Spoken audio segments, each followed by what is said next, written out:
TV ప్రేక్షకులకు నమస్కారం. అద్వైత క్రియ అంటే ఏమిటి? అద్వైత క్రియ గురించి పూర్తి వివరాలు మనకు తెలియడానికి మనతో పాటు లైవ్లో సిద్ధంగా ఉన్నారు ప్రముఖ కార్మిక్ ఆస్ట్రో ఎక్స్పర్ట్ మరియు అద్వైత క్రియ వ్యవస్థాపకులు ఈకే గిరీష్ గారు. వారిని అడిగి అద్వైత క్రియ గురించి మరిన్ని వివరాలు తెలుసుకుందాం. అలాగే అద్వైత క్రియ ఆర్గనైజేషన్తో మాట్లాడాలి అనుకుంటే మీరు కాల్ చేయాల్సిన నెంబర్ 8125162927 మరియు 8179560504కి కాల్ చేసి సార్తో మాట్లాడగలరు. సార్ నమస్తే. సార్ రోజు చెప్పుకుంటున్నాం అద్వైత క్రియ అంటే ఏంటి, దానివల్ల లాభాలు, మరి ఒక్కసారి కొత్తగా చూసే ప్రేక్షకుల కోసం అద్వైత క్రియ అంటే ఏంటి? అద్వైత క్రియ అంటే భవిష్యత్ క్రియేట్ చేసుకునే ప్రక్రియ అండి. సింపుల్గా మీకు ఎలా కావాలి అంటే మీ జీవితాన్ని మీరు ఎలా మార్చుకోవాలనుకుంటున్నారు, కోటీశ్వరుడు లేకపోతే ఎనీథింగ్ ఎల్స్, అది వాళ్ళకి ఎలా కావాలి అని అంటే అలాగా డిజైన్ చేసుకోవటం ఎట్లాగా, చాలా సింపుల్గా వాళ్ళ జీవితాన్ని మోల్డ్ చేసుకోవటం ఎట్లాగా. మ్యాక్సిమం ప్రతి ఒక్కరికి ఏంటంటే ఆ రూట్, ఆ గైడ్ అన్నది తెలియదు అనమాట.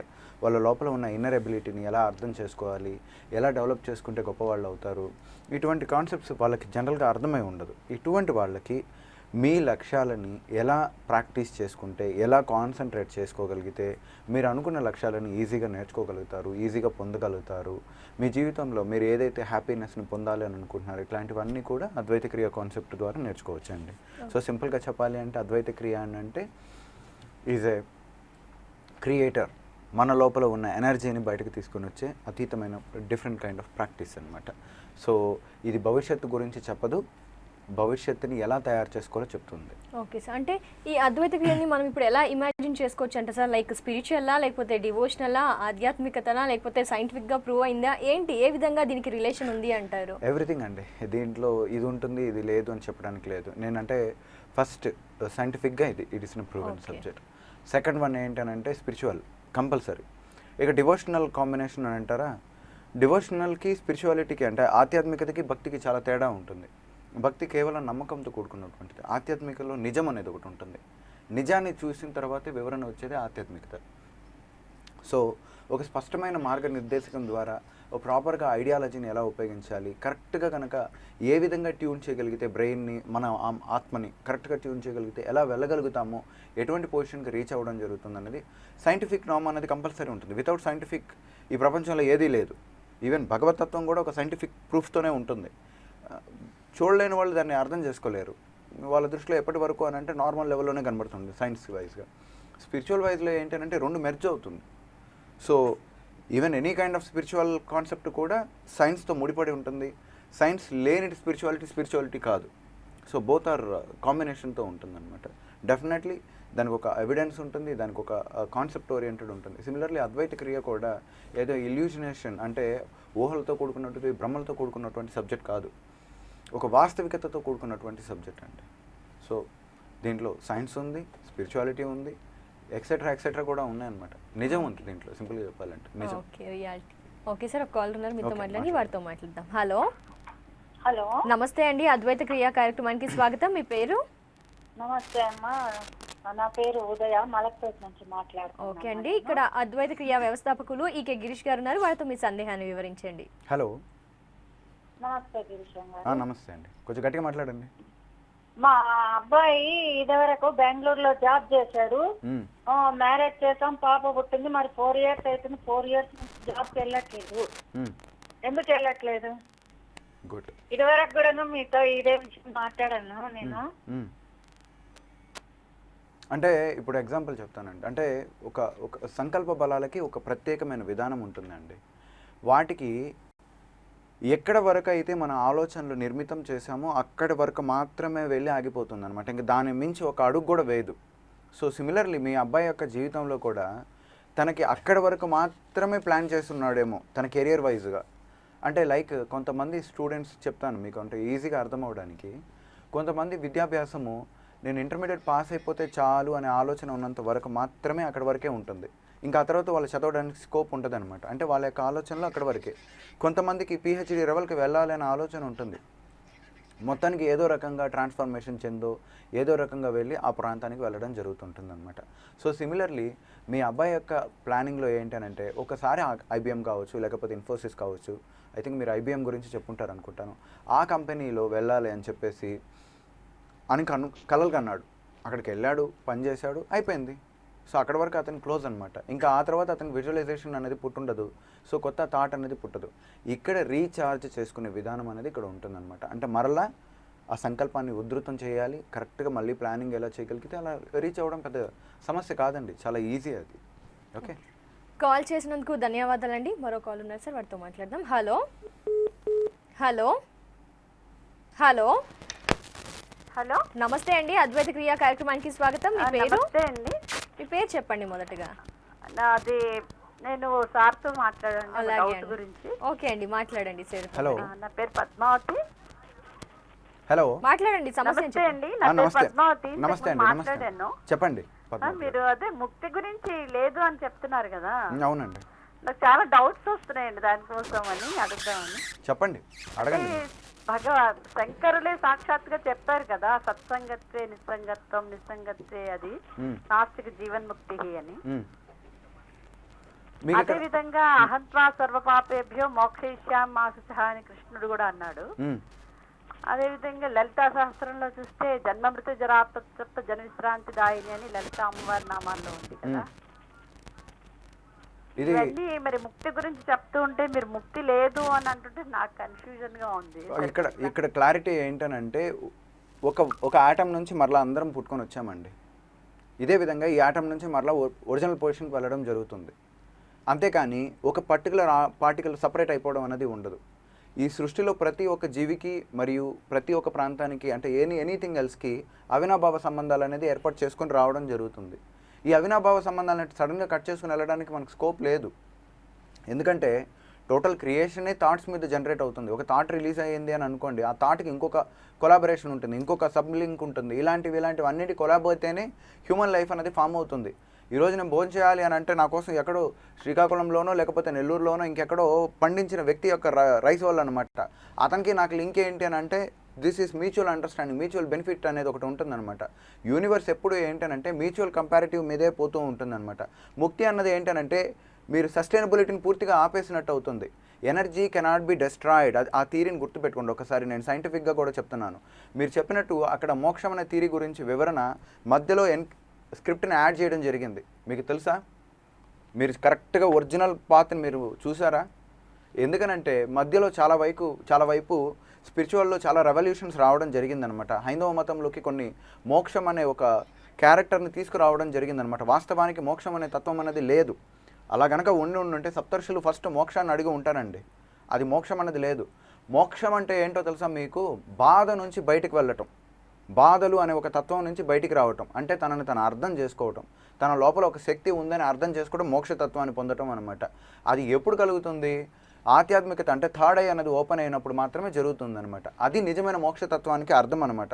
అప్పుడు ఈ భవబంధాలు అనేది ఏవి ఉండవన్నమాట. స్థితప్రజ్ఞత స్థితి అని అంటారనమాట. అంటే కోరికలు కలిగినప్పుడు స్పృహ లేనివాడు, అట్ ద సేమ్ టైం అంటే సంతోషాలు విపరీతంగా వచ్చినప్పుడు కనీసం ఏ విధంగా చలించిన వాడు అనమాట. సో ఎందుకంటే తన తాటి వల్ల ఇవన్నీ పుట్టుకొని వస్తున్నాయనే ఒక క్యారెక్టరైజేషన్ ఉంటున్నప్పుడు. సో నేను ఆలోచించాను కాబట్టి అది వచ్చింది, నేను బాధపడాలి అని అనుకున్నా కాబట్టి బాధ వచ్చింది. దీన్ని స్థితప్రజ్ఞత అని అంటారనమాట. సో ఎక్కడ కూడా మోక్ష స్థితి అన్నది లేదు. శ్రీకృష్ణుడు అంటే విష్ణు అంతటి వాడే జన్మలు అంటే దశ అవతారాలు ఎత్తుకొని వచ్చారనమాట. నెక్స్ట్ ఇంకొక అవతారం ఉందని చెప్పేసి అన్నాడు. మోక్ష సిద్ధాంతాన్ని బాగా ప్రకటన చేసినటువంటి గౌతమ్ బుద్ధుడు కూడా నేను మైత్రేయనాథుడిగా మరలా గుజరాత్ సరౌండింగ్ ఏరియాలో పుట్టుకొని వస్తానని చెప్పాడు. అంటే దాని అర్థం ఏంటి అని అంటే మోక్షం అనే తత్వాన్ని వివరించలేరు, అది జరగదు. అది ఒక దీపాన్ని ఆపాము అని అనుకోండి, మనం అనుకుంటున్న దీపం ఆరిపోయింది అని చెప్పేసి దాని లోపల నుంచి గాలి మళ్ళీ ఆ తర్వాత ఆ పొగ ఇలాంటివి వేరే రూపంలో ట్రాన్స్ఫర్ అయిపోయి ఉంటుందన్నమాట. So there is a never ending process theory అనేది రన్ అవుతూ ఉంటుంది. సో ఒక్కసారి లాజికల్గా ఆలోచించండి. మోక్షం అంటే ట్రిప్ అయిపోవటం, ఇంకా అసలు అక్కడ ఆ గాలి కాదు కదా ఏమీ లేకుండా ఉండటం అనమాట. అది జరుగుతుందా? జరగడానికి ఛాన్సెస్ ఉందా? లేదే. సో ఏదో ఒక రూపంలో ట్రాన్స్ఫర్ అయిపోయి వెళ్ళిపోతూ ఉంటుందన్నమాట. అది జరుగుతూ ఉంటుంది. ఇదండి. Okay sir. పద్మావతి గారు కాల్ చేసినందుకు ధన్యవాదాలండి. మరో కాల్ ఉన్నారు. హలో హలో, నమస్తే అండి, అద్వైత క్రియా కార్యక్రమానికి స్వాగతం. మీ పేరు? నమస్తే అండి, నా పేరు నాగమణి అండి. నాగమల్లి గారు ఎక్కడి నుంచి కాల్ చేస్తున్నారండి? ఏంటండి? ఎక్కడి నుంచి కాల్ చేస్తున్నారు? బేగంపేట అండి. బేగంపేట నుంచి. ఓకే అండి, ఇక్కడ ఈకే గిరీష్ గారు ఉన్నారు, వారితో మీ సందేహాన్ని చెప్పండి. హలో, నమస్తే సార్. నమస్తే అండి, చెప్పండి. అది చూస్తున్నా సార్ డైలీ మీ ప్రోగ్రామ్ చాలా బాగుంటుంది. అదే అంత మెడిటేషన్ లో కాన్సన్ట్రేషన్ చేయలేకపోతున్నా సార్. ఫస్ట్ అది ఎట్లా అసలు మిమ్మల్ని డైరెక్ట్ గా కలిసి కాన్సన్ట్రేషన్ గా మెడిటేషన్ చేయాలని ఉంది. మీరు చెప్పే ప్రతిదీ నచ్చి చేయాలని ఉంది సార్. కాకపోతే అస్సలు కాన్సన్ట్రేషన్ చేయలేకపోతున్నాం. మెడిటేషన్ లో కూర్చుంటే ఏంటేంటో గుర్తు రావడం, అన్ని జరిగిపోయినాయి అన్ని గుర్తు రావడం బాధ. ఫస్ట్ నేను అందులో నుండి బయటపడాలనుకుంటున్నాను. ఓకే. సో దీనికి మ్యాక్సిమం మీకు అమృత ప్రక్రియ అనే కాన్సెప్ట్ కరెక్ట్గా అప్లై చేస్తే సరిపోతుందండి. లేదు నాకు మెడిటేషనే కావాలి, నేను ప్రాపర్గా చేయాలి అని అనుకున్నప్పుడు టొమాటోలకు వస్తున్నప్పుడు కరెక్ట్ టొమాటోల మీద కాన్సన్ట్రేట్ చేయండి, అదే మెడిటేషన్ అనమాట. నడుస్తూ ఉన్నప్పుడు నడక మీద కాన్సన్ట్రేట్ చేయండి, అదే మెడిటేషన్. చదువుతున్నప్పుడు చదువు మీద కాన్సన్ట్రేట్ చేసామంటే అదే మెడిటేషన్, అదే భక్తి, అదే స్పిరిచువాలిటీ. ఏ పని అయితే కరెక్ట్గా చేస్తున్నామో 100% దాని మీద పూర్తిగా మన మనసుని కనుక లగ్నం చేయగలిగితే దాన్ని మెడిటేషన్ అని అంటాం, లేకపోతే పూజ అని అంటాం, ఇంకేదన్నా కూడా అనొచ్చు అనమాట. ఆ మూమెంట్లో మనకి థాట్స్ రావు. సో ఒకవేళ థాట్స్ వస్తున్నాయంటే మనం చేస్తున్న పని మీద ఇంట్రెస్ట్ లేదు. మీరు ఒకసారి గుర్తు చేసుకోండి, ఏదైనా మంచి సినిమా చూస్తున్నప్పుడు మనకి ఏం గుర్తురావు, గమ్మున ఇట్లా చూస్తూ ఉంటాం. పక్కన వాళ్ళు ఎవరైనా మాట్లాడినా కూడా విసిగించొద్దు, నేను చూస్తున్నాను అని అంటాం. మెడిటేషన్ చేసేటప్పుడు ఎవరైనా విసిగిస్తే అబ్బా సర్లే అని చెప్పేసి అని అంటాం. అంటే బికాస్ ఆఫ్ ఇది చేసేయడంలో ఇష్టం లేదు మనకి. ఆ చేసేయడంలో అంటే సినిమా చూడడంలో మనకు సంపూర్ణమైన ఇష్టం ఉంది. అంటే దాని అర్థం ఏంటంటే ఇన్వాల్వ్మెంట్ అని అంటాం అనమాట. ఆ ఇన్వాల్వ్మెంట్ కోసం గంటలు చేయాల్సిన అవసరం లేదు, నిమిషం నుంచి చేసుకుంటే సరిపోతుంది. ప్రాపర్గా చేయండి. అలా చేయడానికి కరెక్ట్గా కనుక ప్లాన్ చేయగలిగారంటే డెఫినెట్లీ రిజల్ట్ ఉంటుంది. మీకు అప్పటికి కూడా మీకు పాసిబిలిటీ రావట్లేదు, నాకు ఎక్కువ తరచు నెగిటివ్ ఎక్కువగా వస్తుంది, ఆలోచనలు వస్తున్నాయి, దీన్ని కంట్రోల్ చేసుకోవాలి అని అనుకున్నారు అని అంటే అమృత ప్రక్రియ అనే కాన్సెప్ట్ ఉంటుంది. ఇది ఆల్మోస్ట్ మీ యొక్క నెగిటివ్ ఇంపాక్ట్ని పూర్తిగా ధ్వంసం చేసేస్తుందండి. So it is easy. Nagavalli గారు, సార్ని కాంటాక్ట్ అవ్వాలి అనుకుంటే అద్వైత క్రియ ఆర్గనైజేషన్ నెంబర్ ఉందండి, అది వచ్చేసి 8125162927 మరియు 8179560504కి కాల్ చేసి మాట్లాడగలరు. నాగవల్లి గారు, కాల్ చేసినందుకు ధన్యవాదాలండి. మరో కాల్ ఉన్నారు. హలో, నమస్తే అండి, అద్వైత క్రియా కార్యక్రమానికి స్వాగతం. మీ పేరు చెప్పండి, టీవీ వాళ్ళని తగ్గించేసి మాట్లాడండి, లేకపోతే కాల్ డిస్కనెక్ట్ అయ్యే ఛాన్సెస్ ఉంటాయండి. మాట్లాడతారా? హలో హలో, నమస్తే అండి, టీవీ వాళ్ళని తగ్గించరా మొదటగా? ఓకే అండి, నెల్లూరు నుంచి కాల్ చేస్తున్నారు కదా, టీవీ వాళ్ళని తగ్గించి సార్తో మీ సమస్యను చెప్పండి. మాట్లాడండి సార్తో. హలో, నెల్లూరే అండి, మీ పేరు నెల్లూరా? గాయత్రి మంత్రాన్ని 3 సార్లు చేయమని. ఒక్క నిమిషం అండి, మీరు వాల్యూమ్ని తగ్గించండి, టీవీ వాల్యూమ్ తగ్గించి మాట్లాడండి. మాది నెల్లూరు, ప్రెసెంట్ హైదరాబాద్ అని. నేను గాయత్రి మంత్రాన్ని 3 సార్లు చేయాలా 2 సార్లు చేయాలా? అట్లానేం లేదండి, మీకు ఎన్నిసార్లు చేయాలని మీకు చెప్పండి. గాయత్రి మంత్రం ఉంది కదండి స్వామి, దాన్ని 3 సార్లు చెప్పించమని మా తాతగారు చెప్పారు. నాకు 2 సార్లు వీలు పడుతుంది. అది 3వ సార్లు కంపల్సరీ చెప్పించాలా లేదా? దానికి అవసరం అంటే ఏం లేదండి, మీరు కరెక్ట్గా రెండు సార్లు అంటే ప్రాపర్ ఐడియాలజీతో 2 సార్లు చేసినా చాలు. అట్లీస్ట్ 1 టైం కరెక్ట్గా మీరు ఫ్లెక్సిబుల్గా కూర్చొని ఒక్కసారి చేసినా దానికి 3 సార్లు చేసిన ఫలితం లభిస్తుంది, కాదు 300 సార్లు చేసిన ఫలితం కూడా లభిస్తుంది. ప్రాపర్గా కనుక చేయగలిగారు అని అంటే. ఏదో తాతయ్య చెప్పారు కదా అని చెప్పేసి 3 సార్లు ముక్కుతో చేయమాకండి, అట్లీస్ట్ ఒక్కసారైనా చేయండి. అప్పుడు కూడా మీకు కుదరటం లేదా వదిలేసేయండి, వారానికి ఒక్కసారైనా కరెక్ట్గా మీ మనస్ఫూర్తిగా నేను ఇందాక చెప్పినట్టు మెడిటేషన్ అన్నది ఎలా చేయాలి అంటే ఏ పని చేస్తున్నప్పుడు శ్రద్ధగా దాని మీద కనుక దృష్టి పెట్టి ఆ 24 అక్షరాల మీద ప్రతి ఒక్క అక్షరం మీద మనసును లగ్నం చేస్తూ స్లోగా ఏదో ఫాస్ట్గా కంప్లీట్ చేయాలన్నది కాకుండా అక్షరం మీ మైండ్లోకి కరెక్ట్గా ట్యూన్ అయ్యే విధంగా కనుక చేశారు అంటే మీకు గాయత్రి మంత్రం చదివిన ఫలితం అప్పటికప్పుడే స్టార్ట్ అవుతుందండి. కాల్ చేసినందుకు ధన్యవాదాలండి. సార్, మరి ఈ జనరేషన్లో ఈ టైప్ ఆఫ్ సిచ్యువేషన్లో చూసుకుంటే కనుక జనాలు మొత్తం అంటే లైక్ యూత్ కానీ పెద్దలు పిల్లలు ప్రతి ఒక్కరు జాతకానికి ఎక్కువగా ఇంప్రెస్ అవుతున్నారు, దాన్ని ఫాలో అవుతున్నారు. మరి ఈ టైంలో మీరు కొత్తగా అద్వైత క్రియ అనే కొత్త కాన్సెప్ట్తో వచ్చి జనాల్ని చాలా అట్రాక్ట్ చేస్తున్నారు సార్. అంటే మీ ముఖ్య ఉద్దేశం ఏంటి సార్? ఇది జనాలకి ఏ విధంగా ఎందుకు ఏం చేయాలనుకుంటున్నారు? అంటే వాస్తవానికి అంటే మనిషికి సమస్య నుంచి బయటపడాలని కోరిక ఉంటుందండి. And at the same time ఆ సమస్యలు సుడిలో ఇరుక్కోవాలనే కోరిక ఇంకోటి ఉంటుందన్నమాట, బయటికి రావాలని కూడా ఉండదు. జ్యోతిషాన్ని నమ్మాలి అని అనడం అంటే ఆల్టర్నేట్ సోర్స్ అనమాట, ఏదో రకంగా బయటికి రావాలి, మనకు ఈ సమస్య నుంచి తాత్కాలిక ఉపశమనం పొందాలనే ఉద్దేశంతో చేస్తూ ఉంటారు. అలాగని నేను జ్యోతిషాన్ని వ్యతిరేకము, ఆ తర్వాత దిస్ ఇస్ ఎవ్రీథింగ్ రాంగ్, మీరు అంతా తప్పు చేస్తున్నారని చెప్పి నేను చెప్పట్లేదు. ఎవరి నమ్మకాలు వాళ్ళవి, దేన్ని నమ్మినారంటే ఫైనల్గా దాని రిజల్ట్ పొందుతారు. జ్యోతిషంలో కూడా కొన్ని రైట్ ఉంది, మరి కంప్లీట్ రాంగ్ అని చెప్పడానికి లేదు. ఎందుకనంటే 64 కళల్లో జ్యోతిష్యం ఒక సైన్స్ అనమాట, అది కంపల్సరీ ఒక కళ. పూర్వంలో ప్రతి ఒక్కరికి జ్యోతిష శాస్త్రం అనేది వివరించేది, చాలా క్లారిటీతో ఉండేది. ఇప్పుడు క్లారిటీ తగ్గింది, ఎందుకనంటే ఒక్కొక్కరు ఒక్కొక్క సైన్స్ని ఇన్వాల్వ్ చేయడం జరిగింది. అండ్ మన టైమింగ్స్ లాటిట్యూడ్స్ అనేది చేంజ్ అయ్యింది. వీటన్నిటి వల్ల కూడా కొంత మార్పులు రావడం జరిగింది. పర్ఫెక్ట్గా కనుక చెప్పగలిగితే జ్యోతిష్ శాస్త్రం చాలా అద్భుతం, వాస్తవానికి అది ఒప్పుకోదగ్గదే. కొంతమంది ఒప్పుకోలేరు దాన్ని, బట్ ఇట్ ఇస్ ఒప్పుకోదగ్గ సబ్జెక్టే అండి. అయితే దాని మీదే డిపెండ్ అవ్వకూడదు మనిషి అనేవాడు. అది ఒక టెంపరవరీ సొల్యూషన్ వరకు మాత్రమే. పరిపూర్ణమైన శక్తి అనేది మన లోపల ఉంది, మనం నమ్ముతున్నాం కాబట్టి మనకి లైక్ ఏలినాటి శని ప్రభావం కానీ ఇంకా ఇలాంటివి ఎక్కువగా ఉంటుంది. అదే నమ్మలేదు, మనం అనుకుంటే మనం ఓవర్కమ్ అవుతాము అని చెప్పి అనుకున్నట్లయితే ఈజీగా ఉంటుందన్నమాట. సింపుల్గా చెప్పాలి అని అంటే మనిషికి తన బలం తనకు తెలిసిందంటే తనను క్రియేట్ చేసిన యొక్క బలం గురించి నమ్మకం ఏర్పడుతుంది. తన బలం మీద తనకు నమ్మకం లేదు అని అనుకోండి, భగవంతుని మీద నమ్మకం అనేది ఏర్పడదు. ముందు మీ మీద విశ్వాసం, తర్వాత భగవంతుని మీద విశ్వాసమే నిజమైన జీవితం, నిజమైన ఆధ్యాత్మికత. ఈ ఆధ్యాత్మికత వీళ్ళకి తెలియాలి అని అంటే ఏం చేయాలి? వాళ్ళ బలాన్ని వాళ్ళకి ప్రకటితం చేయాలి. ఆంజనేయ స్వామి అంతటి వాడికి కూడా ఆయన ఎగరగలడు అని చెప్పి చిన్నప్పుడు ఎప్పుడూ ఎగిరాడు పాపం. తర్వాత ఎగరడానికి స్కోప్ దొరకలేదు. సో ఆ సముద్రం దగ్గర ఉన్నప్పుడు లంక దగ్గరికి వెళ్ళాలన్న మూమెంట్లో అందరూ తన శక్తిని వివరించారు అతనికి. నువ్వు అనుకుంటే చేయగలుగుతావు. ఒక సామాన్య మానవుని యొక్క సిద్ధాంతమే అది. తన లోపల ఉన్న బలం ఎవరికి తెలియదు. అదే అక్కడ అది కల్పిత కదా లేకపోతే నిజంగా జరిగిందా అన్నది ప్రస్తుతానికి పక్కన పెడితే ప్రతి ఒక్క మనిషి ఒక హనుమంతుడు, అంతటి శక్తి ఉంది. భగవంతుడు అనేవాడు రాముడు లాంటి వాడు. సో ఈ తత్వాన్ని అర్థం చేసుకొని మన లోపల ఉన్నటువంటి ఎనర్జీని కనుక అర్థం చేసుకోగలిగితే ఖచ్చితంగా ఉన్నత విలువలతో కూడుకున్నటువంటి జీవితాన్ని చాలా గొప్ప స్థితికి వెళ్ళొచ్చు. ఒక నార్మల్ వ్యక్తి చాలా తక్కువ చేస్తున్నాడు, ఇంకొక వ్యక్తి చాలా అద్భుతాలు సృష్టిస్తున్నాడు అని అంటే తన కష్టము, తన యొక్క సామర్థ్యం వల్ల అది సాధ్యమైంది. తను 24 గంటలు దాని గురించి ఆలోచిస్తున్నాడు, తను 24 గంటలు ఏదైనా సాధించుకోవాలనుకుంటున్నారు, నీకు కుదరటం లేదు, అందువల్ల నువ్వు సాధించట్లేదు. నువ్వు గ్రహాలను నమ్ముతున్నావు, తననే నమ్ముతున్నాడు. కాబట్టి తేడా అనేది కనిపించింది. వీళ్ళలో మార్పు రావాలి అని అంటే ఏంటి అని అంటే ఒక చైతన్యం రావాలి. ఆ చైతన్యం రావడానికి ఏదో ఒక మూల కారణం ఒకటి రావాలి. సో ఆ ప్రధానమైన కాన్సెప్ట్ని అర్థం చేసుకొని అద్వైత క్రియా కాన్సెప్ట్ అన్నది ఈరోజు ఏదో నేను కొత్తగా క్రియేట్ చేసింది కాదండి. ఇది పురాతనం నుంచి ఉంది ఈ సిద్ధాంతం. అంటే ఈ సబ్జెక్ట్ పేరు అద్వైత క్రియ అని పేరు పెట్టడానికి గల కారణం ఏంటి అంటే అద్వైత తత్వం అంటే నువ్వు ఒకటి, ఇంకా అక్కడ వేరేది ఏదీ లేదు, నువ్వే పరమాత్మ తత్వానివి. అది చేరడానికి కావాల్సిన క్రియ అంటే ప్రాక్టీస్, నువ్వు అర్థం చేసుకునే ప్రక్రియ అద్వైత క్రియ. సో ఇదేదో కొత్త డిఫరెంట్ కైండ్ ఆఫ్ సబ్జెక్టు లేకపోతే ఇంకేదో చేయాలని కాదు, వాళ్ళ బలాన్ని వాళ్ళకి వివరిస్తూ ఉన్నాం. సో ఇది అందరికీ మనం చెప్పలేం కదా. సో మినిమం టెలివిజన్ ద్వారా వీళ్ళందరి లోపల చైతన్యం తీసుకురావాలనే ఉద్దేశంతో తీసుకుని వస్తున్న కాన్సెప్ట్. ఓకే సార్, ఒక కాల్ ఉన్నారు.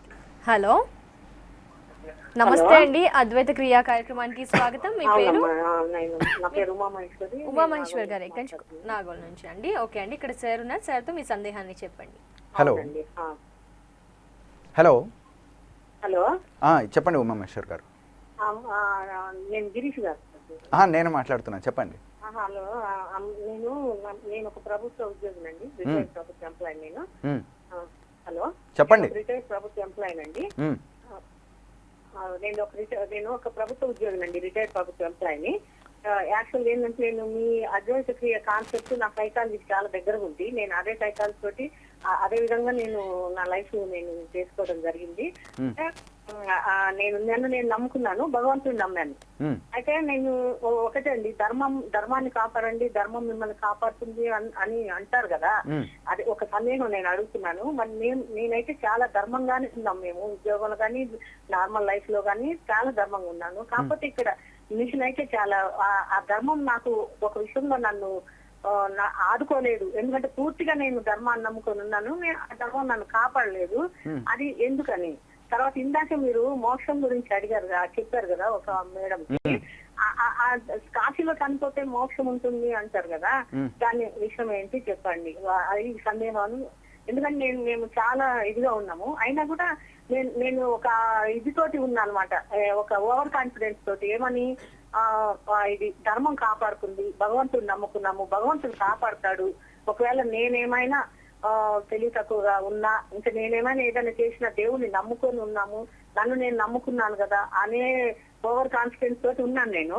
తర్వాత ఇంకోటి కూడా ఏమంటే, మరి అది ఎందుకు నాకు అక్కడికి రాలేదు, నా ధర్మం నాకు అక్కడికి రాలేదు. అది ఎంతవరకు మరి పెద్దలు, ఎందుకంటే మనకు చదువు చెప్పిన గురువులు కానీ తల్లిదండ్రులు కానీ ఆ రకంగా నేర్పడం జరిగింది మాకు. మీరు విద్యా బుద్ధులు నేర్చుకోండి, సంస్కారంగా ఉండండి, నిజాయితీగా ఉండండి అని. అదే మేము లైఫ్ లో అప్లై చేస్తే అది మాకు రాలేదు, అందుకని అది అడుగుదామని నేను ఫోన్ చేశాను. ఓకే, ధర్మాన్ని కాపాడండి, ధర్మం మిమ్మల్ని కాపాడుతుంది అని అన్నప్పుడు ఒకసారి ధర్మానికి వదిలేసిన తర్వాత దాని గురించి అది కాలేదే, అది రాలేదే అని చెప్పి ఆలోచిస్తున్నారంటే మీరు ధర్మాన్ని పరిపూర్ణంగా నమ్మలేదని అర్థం. అప్పుడు మీరు కాపాడమని చెప్పి అడగడానికి హక్కు లేదు. First question. ధర్మం అంటే మీరు ఊహిస్తున్నట్టు న్యాయము నీతి కాదు, ఇవి పరిస్థితులు బట్టి మారిపోతూ ఉంటాయి. ధర్మం అని అంటే ఏంటనంటే ప్రాకృతిక ధర్మం, అదే నిజమైన ధర్మం. నువ్వు అడిగితే నువ్వు పొందుతావు, అది ఏదైనా కావచ్చు. నా వల్ల కాలేదు అని అంటే అది కాదు, ఇదే ధర్మం, ఇది నిజమైన ధర్మం. మీరు దానికి రెస్పాండ్ కరెక్ట్గా ఉంటే అది మిమ్మల్ని కాపాడడం జరుగుతుంది. ప్రకృతిని కానీ కరెక్ట్గా మీరు కనుక అడిగినట్లయితే ప్రాకృతిక శక్తి మిమ్మల్ని ఇవ్వడం జరుగుతుంది. మీరు ఎందుకు అలా అనుకుంటున్నారు, మీకు జరగట్లేదు అనేసి టైం ఉంది, ఇంకా ఉంది. దాని పని అది చేసుకుంటూ వస్తుంది. మనకి తొందరపాటుతనం వల్ల, కొన్ని విచిత్రమైన పరిస్థితుల ప్రభావం వల్ల నాకు కాలేదు అని అంటే వస్తున్న ఎనర్జీని కూడా మీరు ఆపుతూ ఉన్నారు. భగవతత్వం ఉంది, నమ్మండి, మీకు ఖచ్చితంగా జరుగుతుంది. It is not over confidence, it is a confidence. డెఫినెట్లీగా బిలీవ్ చేయండి, ఖచ్చితంగా జరుగుతుంది. రెండవ క్వశ్చన్, కాశీలో కనుక మృతి చెందినట్లయితే, హస్తికలు కలిపినట్లయితే మోక్షం అనేది లభిస్తుందా అని అంటే, యాక్చువల్లీ చెప్పాలి అని అంటే కాశీ క్షేత్రంలో అది అల్ట్రా మ్యాగ్నెటిక్ ఎనర్జీ అనేది ఒక థియరీ ఉంటుంది. సో అక్కడికి వెళ్ళినప్పుడు ఏమవుతాయి అని అంటే ఈ సోల్స్కి కొంచెం ఔరా యాడ్ అవ్వడం జరుగుతుంది, అంటే పవర్ఫుల్ ఔరా యాడ్ అవ్వడం జరుగుతుంది, శుద్ధి చేయడం జరుగుతుంది అనమాట గంగా వాటర్ వీటి వల్ల. సో దానికోసం అన్నది బహుశా పెద్దలు చెప్పుండి ఉండొచ్చు. రెండవది, అక్కడికి వెళ్తేనే వాళ్ళకి మోక్షం వస్తుందా, మిగిలిన దగ్గరికి అంటే స్వర్గలోకాలకు వెళ్తారా, మిగిలిన దగ్గరికి వెళ్తే స్వర్గలోకాలకు వెళ్ళరా అంటే అలానేం లేదు. ఎక్కడున్నా సరే స్వర్గలోకాలు అనేవి తెరవబడతాయి. అంటే ఏంటనంటే మంచి ఆలోచనలు కలిగి ఉంటే మంచి పొజిషన్కి రీచ్ అవ్వడం అనేది జరుగుతుంది. స్వర్గం అని అంటే మంచి ఆలోచనలతో కూడుకున్నటువంటి నెక్స్ట్ జీవితం. నరకం అని అంటే దుఃఖకరమైన ఆలోచనలు చేసినటువంటి దౌర్భాగ్యకరమైన జీవితం అన్నమాట. యముడు అని అంటే ఏంటనంటే రోగాలతో కూడుకున్నటువంటి ఆలోచనలు, లేకపోతే దౌర్భాగ్యంతో కూడుకున్నటువంటి ఆలోచనలే యమపాశంగా పట్టుకొని మనల్ని పీడిస్తూ ఉంటుంది. ఇక దారిద్ర్యం, ఇవన్నీ ఒక్కొక్క రక్తమాంసాలతో హింసిస్తారు. అది ఇదనంటే ఎటువంటి దౌర్భాగ్యకరమైన ఆలోచనలు చేశామనే దాన్ని బట్టి కత్తులతో కొయ్యడము, వేయించడం అన్నది భూమి మీద జరుగుతూ ఉంది. మనకు ఆల్రెడీ హాస్పిటల్కి వెళ్ళి కత్తులు కోపించుకుంటున్నాం. రక్తమాంసాలతో బయటకు లాగుతున్నారు అని అంటే బ్లడ్ లాగేస్తున్నారు, ఇలా జరుగుతుంది. శరీరాన్ని ఇష్టం వచ్చినట్టు గుచ్చుతారు అని అంటారు, పొడిపించుకుంటున్నాం ఇంజక్షన్ల ద్వారా. ఇలాంటివన్నీ భూమి మీద మనం పొందుతూ ఉన్నాం అన్నమాట. సో ధర్మం అనేది ఒకటి ఉంది, భగవంతుడు అనేవాడు ఉన్నాడు. గుడ్డిగా నమ్మాలి. అంటే గుడ్డిగా నమ్మటం అంటే ఏంటంటే మీ మీద మీకు నిజమైన నమ్మకం కలిగిన రోజు మీరు ధర్మం గురించి మాట్లాడరు. ఎందుకు మీకు వ్యతిరేకంగా జరిగింది అని అంటే చేతకానితనం అది. దానికి భగవంతుని మీద అనడం సరికాదనమాట. ఓకే, ఉమా మహేశ్వరి గారు కాల్ చేసినందుకు ధన్యవాదాలండి. మరో కాల్ ఉన్నారు. హలో నమస్తే అండి, అద్వైత క్రియా కార్యక్రమానికి స్వాగతం. మీ పేరు? హలో, నమస్తే అండి, పేరు చెప్పండి. నా పేరు దామిని అండి, నెల్లూరు నుంచి కాల్ చేస్తున్నాను. ఓకే దామిని గారు, కాస్త గట్టిగా మాట్లాడరా, సార్తో మీ సమస్యను చెప్పండి మాట్లాడి. Okay. Hello. Hello, good evening అండి గిరీష్ గారు. గుడ్ ఈవినింగ్ అండి, చెప్పండి. నేను ఇంతకుముందు కూడా మీకు కాల్ చేశానండి, మీ ప్రోగ్రామ్ చాలా బాగుంది. ఓకే చెప్పండి. ఇప్పుడు వస్తున్న ఛానల్స్లో ప్రోగ్రామ్స్ అన్నీ ఒకలా ఉంటే మీ ప్రోగ్రామ్ మాత్రం చాలా డిఫరెంట్గా చాలా బాగుంది. థ్యాంక్స్ అండి. ఓకే, నేను ఒక డౌట్ అడుగుదామండి. అడగండి, చెప్తాను. రీసెంట్గా మా తాతయ్య గారు చనిపోయారండి. అయితే ఆయన ఉన్నప్పుడంతా ఇక్కడే మా ఇంట్లోనే ఇక్కడే పుడతాను అని అంటూ ఉండేవాళ్ళు. అలానే జరుగుతుందంటారా? అలా చనిపోయిన వాళ్ళు మళ్ళీ అలాగే పుట్టడం, ఇక్కడే పుట్టడం, ఇంట్లోనే పుట్టడం, ఎఫెక్షన్ అనేది ఉంటే ఇలా జరుగుతుందంటారా, లేకపోతే జరుగుదా అని? ఒకవేళ జరగాలంటే మేము ఏమన్నా చేయగలమా అండి మా ప్రయత్నంగా? ఇలా మీ ప్రయత్నాలు వాళ్ళ ప్రయత్నాలు అనగా అంటూ ఏమి ఉండవండి. ఎప్పుడు ఏది జరగాలో అది కరెక్ట్గా జరుగుతుంది. బహుశా ఆయన సంకల్పం కనుక నిజంగా బలంగా కనుక ఉండున్నట్లయితే ఖచ్చితంగా మీ ఇంట్లోనే పుట్టడానికి ఛాన్సెస్ ఉంటాయి. సో దానికోసం మీరు ప్రత్యేకంగా ఎటువంటి ఆవాహన ప్రక్రియలు ఇటువంటివి ఏమీ చేయాల్సిన అవసరం లేదు. మనస్ఫూర్తిగా ఆయన మరలా మీ యొక్క ఫ్యామిలీలోకి రావాలి అని చెప్పి మీరు కూడా అనుకున్నారు అని అనుకోండి, రెండుగా పవర్స్ యాడ్ అవుతాయి, ఖచ్చితంగా రావడానికి ఛాన్సెస్ ఉంటాయి. దానికోసం ప్రత్యేకంగా వరి అవ్వాల్సిన అవసరం లేదండి. మీ కళ ఖచ్చితంగా నెరవేరుతుంది. సంతోషించండి. దామిని గారు కాల్ చేసినందుకు ధన్యవాదాలండి. మరో కాలర్తో మాట్లాడదాం. హలో నమస్తే అండి, అద్వైత క్రియా కార్యక్రమానికి స్వాగతం. మీ పేరు? నా పేరు రమా అండి. రమా గారు ఓకే హైదరాబాద్ నుంచి కాల్ చేస్తున్నాను. ఓకే అండి, ఇక్కడ ఈకే హరీష్ గారు ఉన్నారు, వారితో మాట్లాడండి. హలో. నమస్తే సార్. నమస్తే అమ్మా, చెప్పండి. సార్, నాకు ఒక డౌట్. మీరు ఇందాక మాట్లాడుతూ అసలు మోక్షం అనేది లేదు అని అన్నారు కదా. మరి మోక్షం లేదు ఆ, మోక్షం లేదు ఉన్నప్పుడు ఇక అసలు మనిషి జీవితానికి మానవ జీవితానికి అల్టిమేట్ గోల్ ఏంటండి? హ్యాపీగా ఉండటం, సంతోషంగా హ్యాపీగా ఉండటం. ఉండటం ఈ జన్మ వరకు. చెప్పండి. ఈ జన్మ తర్వాత ఏంటి అనేది ఎలాగా? మోక్షం కాదా ఇక ఫైనల్ గోల్? లేదండి, ఇక్కడ ఉద్ధరణ అనే ఒక విధానం ఉంటుందండి. అంటే ఒక స్టేజ్ నుంచి నెక్స్ట్ ఇంకో స్టేజ్కి, ఇంకో స్టేజ్ నుంచి ఇంకో స్టేజ్కి డెవలప్ అవుతూ ఉంటుందన్నమాట. ట్రాన్స్ఫర్మేషన్ థియరీ అని అంటాం అనమాట. సో మనిషి ఒక అంటే ఎలాగా? ఎస్ అన్నీ చెప్తానండి. ఒక టాప్ అంటే 1 నుంచి 1 బిలియన్గా ఎలా తయారైందో 1 బిలియన్ నుంచి 1కి వెళ్ళటమే రూల్ అనమాట.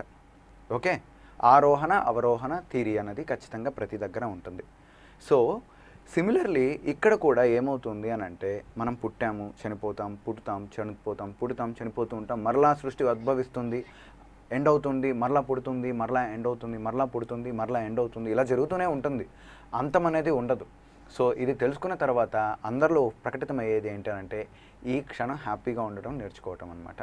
నిజమైన మోక్షానికి అర్థం ఏంటి అంటే live in present, be happy, don't get worries. ఎందుకనంటే ఆ వరీస్ మీతో మరలా నెక్స్ట్ తెచ్చుకొని ఇంకొంచెం ఇబ్బందికరమైన జీవితాన్ని పొందడం కంటే మంచి లక్ష్యాల మీద కాన్సన్ట్రేట్ చేసుకుంటూ నెక్స్ట్ జన్మలో ఆర్థికంగాను ప్రతి ఒక్క విషయాల్లోనూ అన్నిటిలోనూ గొప్పగా ఉండాలని ఆలోచన చేసుకుంటూ ప్రతి ఒక్క దాంట్లో అభివృద్ధి అనే దాని మీదే ప్లాన్ చేసుకుంటూ వెళ్ళారు అని అంటే హ్యాపీనెస్తో పాటు అన్నీ మీ చేతికి రావడం జరుగుతుంది. లేదు నెగిటివ్ ఇంపాక్ట్ మీద ఎక్కువగా కాన్సన్ట్రేట్ చేస్తూ వచ్చామనంటే ఎనర్జీస్ లాస్ అవ్వడం జరుగుతూ ఉంటుంది. మోక్షం అనే తత్వం గురించి అసలు ఎందుకు అది కరెక్ట్ కాదు, వాటి వల్ల కలిగే డిసడ్వాంటేజెస్ ఏంటి, ఇన్ కేస్ ఆ తత్వం వినడం వల్ల కలిగే బ్యాడ్ టర్మినాలజీలు ఏంటి అన్నది రేపటి ఎపిసోడ్లో మనం అందరం డిస్కషన్ చేద్దామండి. Definitely sir. రమా గారు కాల్ చేసినందుకు ధన్యవాదాలండి. మీకు కూడా ధన్యవాదాలు సార్. పూజా టీవీ ప్రేక్షకుల కోసం మా కోసం విలువైన సమయాన్ని కేటాయించారు. అలాగే అద్వైత క్రియ గురించి పూర్తి వివరాలు తెలియజేసినందుకు ధన్యవాదాలు సార్. నమస్కారం. చూసారు కదండి, ఇది ఇవాల్టి అద్వైత క్రియ కార్యక్రమం. మరో కార్యక్రమంలో మళ్ళీ కలుద్దాం. అంతవరకు సెలవు. నమస్కారం.